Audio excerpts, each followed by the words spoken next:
Donc on se retrouve devant quoi? Devant une page blanche. Et cette page blanche, eh bien, qu'est-ce qu'on a fait avec TF1 Publicité? On a décidé de la remplir.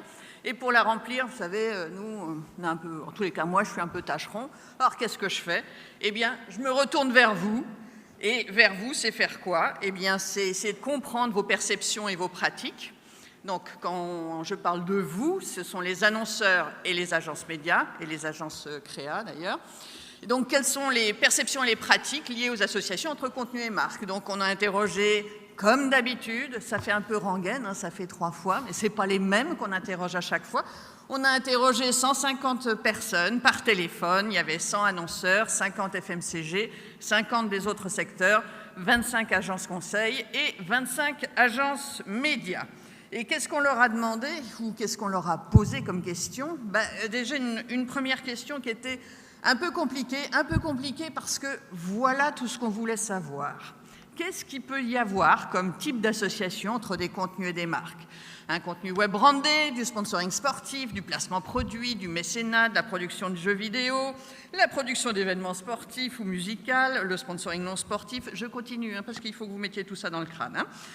Production de journaux et magazines grand public, production de journaux de magazines internes ou B2B, production de chaînes dédiées à la marque, contenu web non brandé, production de séries TV ou web-séries, programme court TV, production de documents et films, documentaires et films.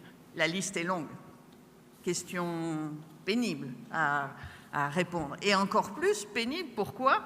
Parce que, allez, si ça vient, eh bien, on vous a demandé si vous connaissiez, si vous envisagiez de le faire, si vous n'avez jamais envisagé de si vous ne l'avez jamais fait, mais envisagez de le faire prochainement, ou si vous l'aviez déjà fait. Et en fait, regardez la couleur grise sur ce graphique, et qu'est-ce que vous constatez?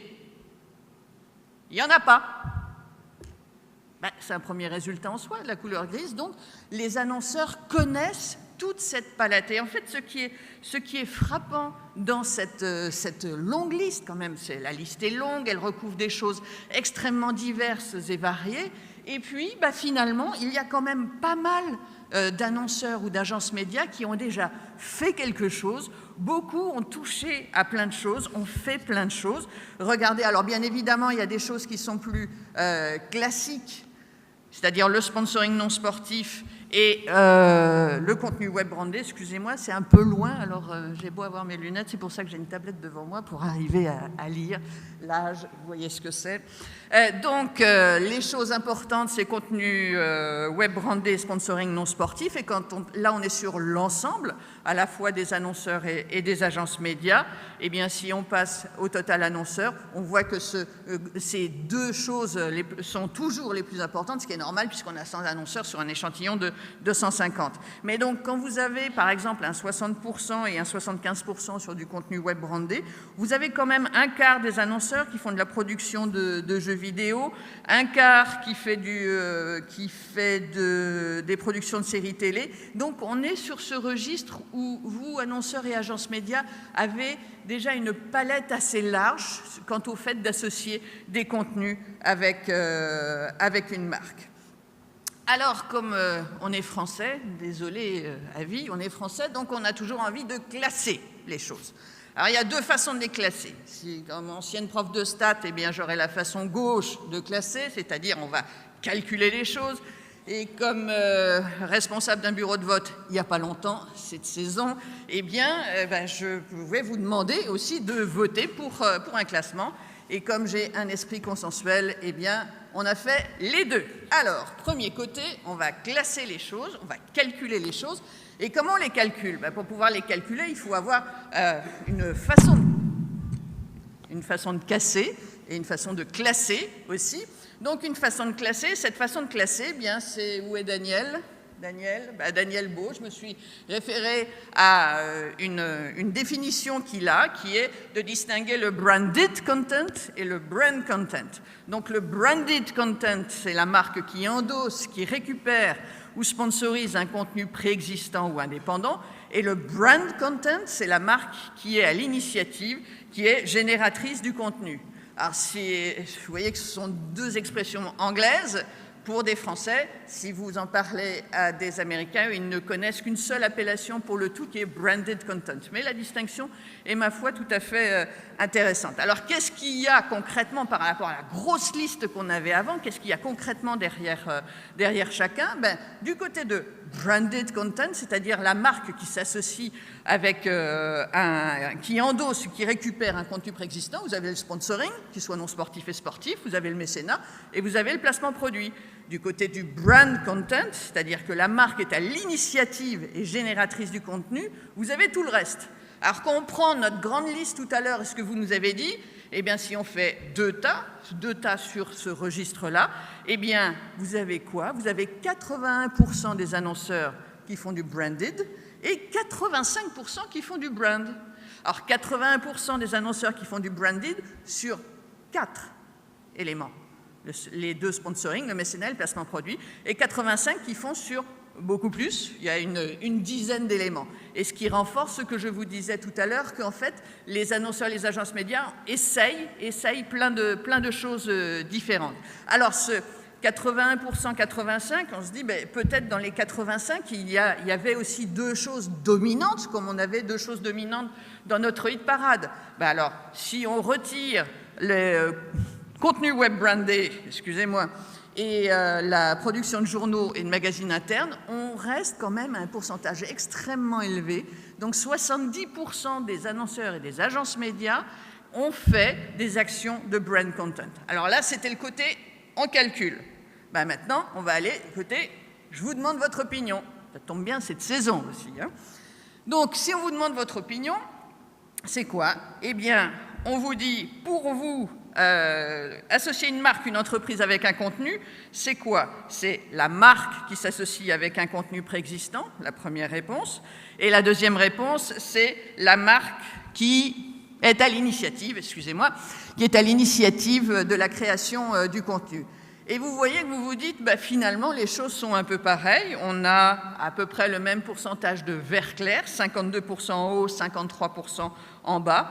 Mais le vert foncé, c'est-à-dire le tout à fait d'accord, 18% en haut pour 30% en bas. Donc, si on vous demande de voter, quand on vous demande de voter sur qu'est-ce que c'est associer une marque avec un contenu, eh bien, vous êtes plus enclin à répondre brand content plutôt que branded.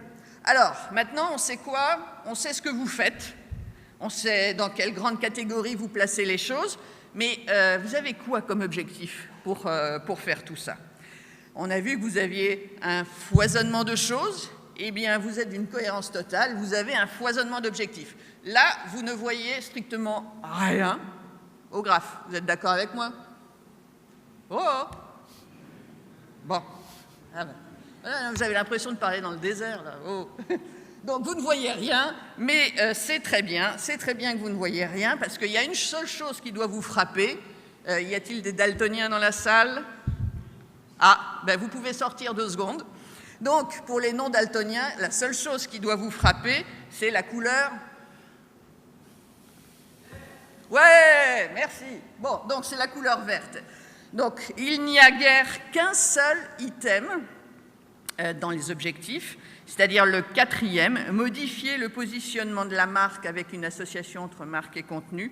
Il n'y a guère que celui-là, vous avez un peu plus de rouge, puisque vous avez 33% de gens qui ne sont plutôt pas d'accord et aussi un pourcentage de 10% qui ne sont pas du tout d'accord avec ça. Mais tout le reste, et c'est quand même frappant, tout le reste, vous êtes tout à fait d'accord ou plutôt d'accord. Et en plus, ça s'accentue sur quoi? Ça s'accentue sur le vert foncé, donc le tout à fait d'accord. Regardez les pourcentages que l'on a, ils sont positivement énormes.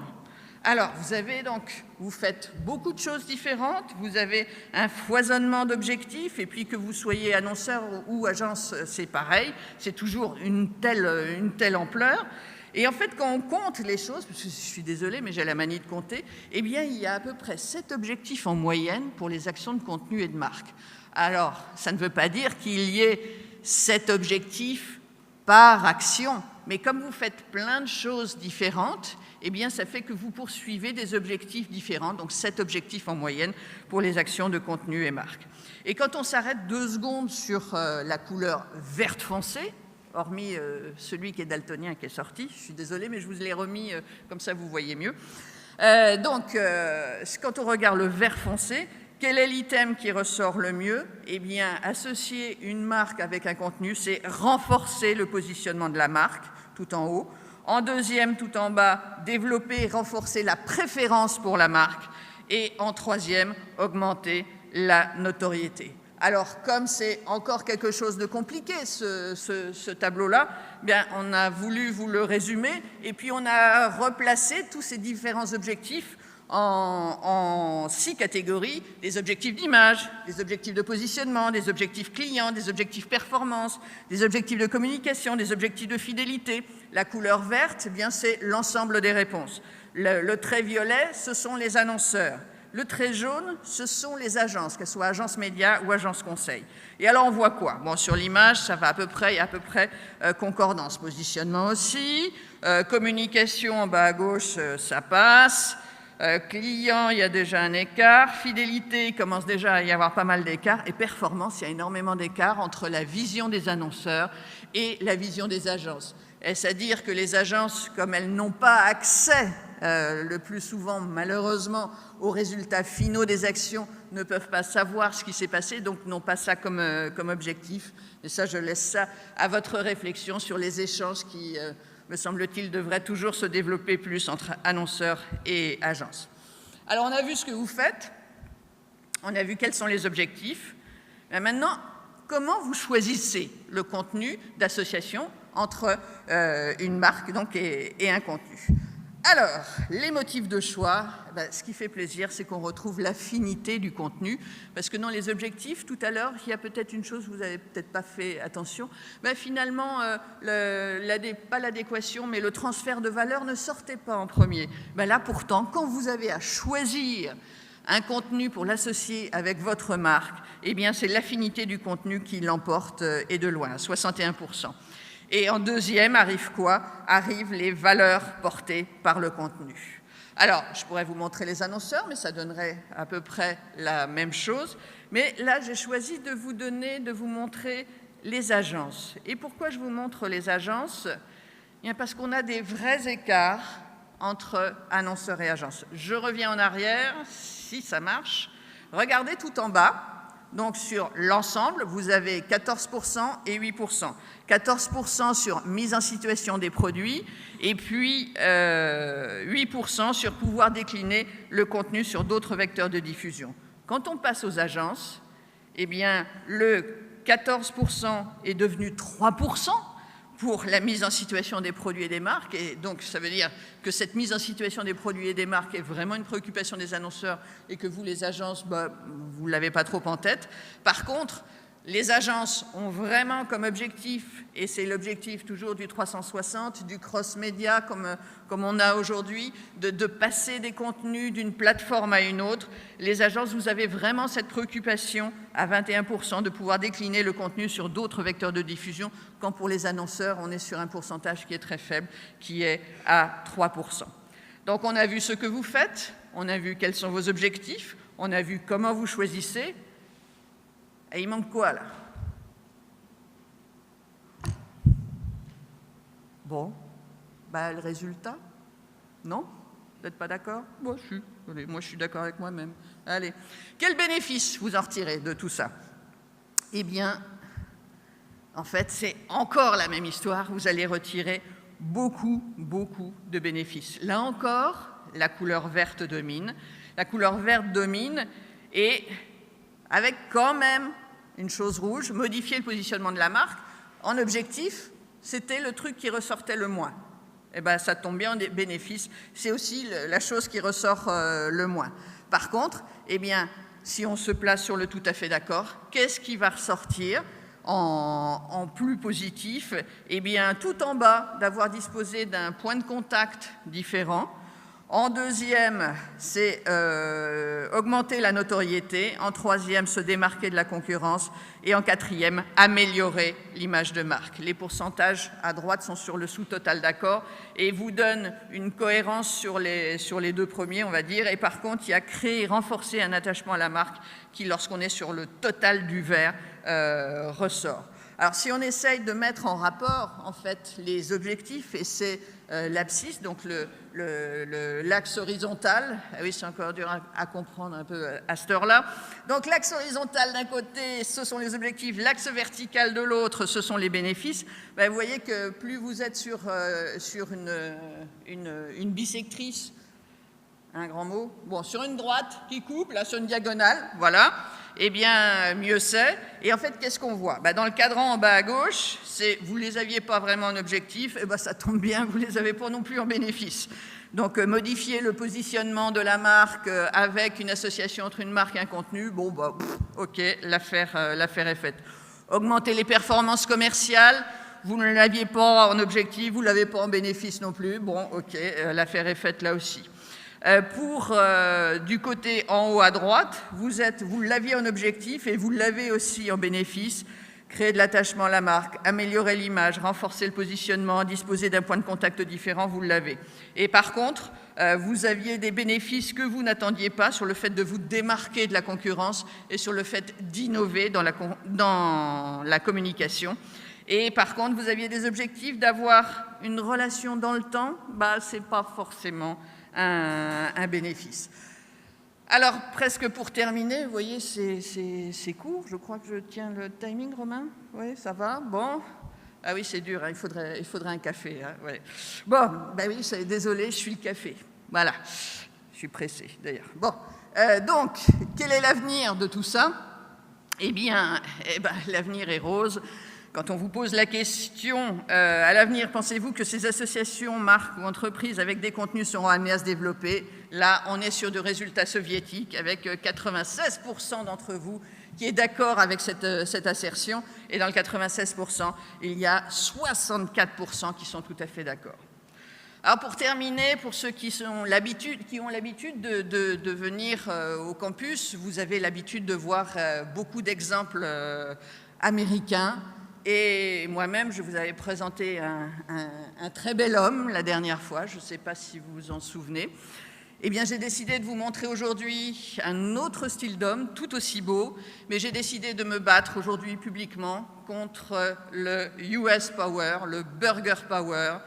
Pour faire quoi? Pour être sur l'Aligo Power. L'Aligo Power, pourquoi? J'ai pas pu mettre le Figatelli Power, non, je suis désolée. Donc l'Aligo Power, pourquoi? Parce que c'est une référence donc à l'Auvergne, et qui dit Auvergne dit quelle entreprise? Eh ben voilà, vous avez tout compris. Alors pourquoi je vous parle de Michelin? Parce que ce que vous avez à droite, c'est donc le guide Michelin, l'édition de 1900.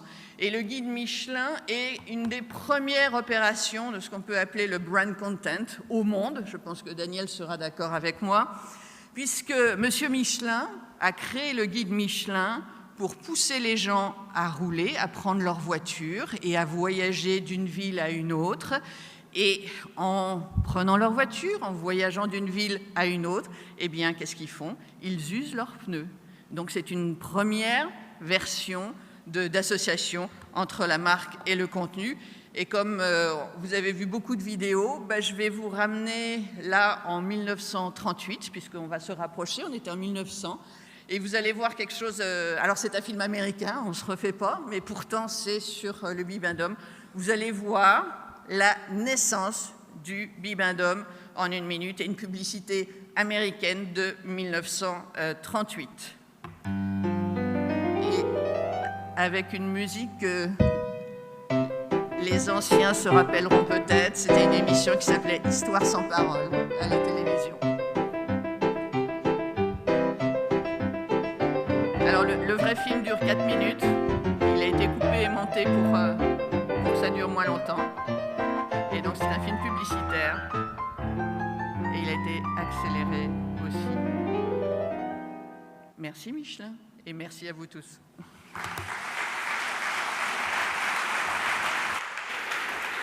Ah, allez, un petit arrêt parmi nous. Vous allez rester un peu plus longtemps que d'habitude. On va regarder quelques questions dans la salle. Il y en a quelques-unes, je crois. On va essayer de voir ça ensemble. Vous inquiétez pas. Vous excellez dans la présentation. Il n'y a aucune raison C'est une bonne question. C'est vrai, je n'ai pas observé des différences par secteur d'activité. Ça pourrait être un tri supplémentaire que je pourrais faire. Alors attention, on a quand même 100 annonceurs, mais c'est vrai que je le fais entre le FMCG et puis le non-FMCG. C'est le niveau auquel je peux aller. Il n'y a pas eu de modification majeure entre les deux, mais de descendre dans des secteurs bien précis en dessous, c'est un peu difficile. Très bien.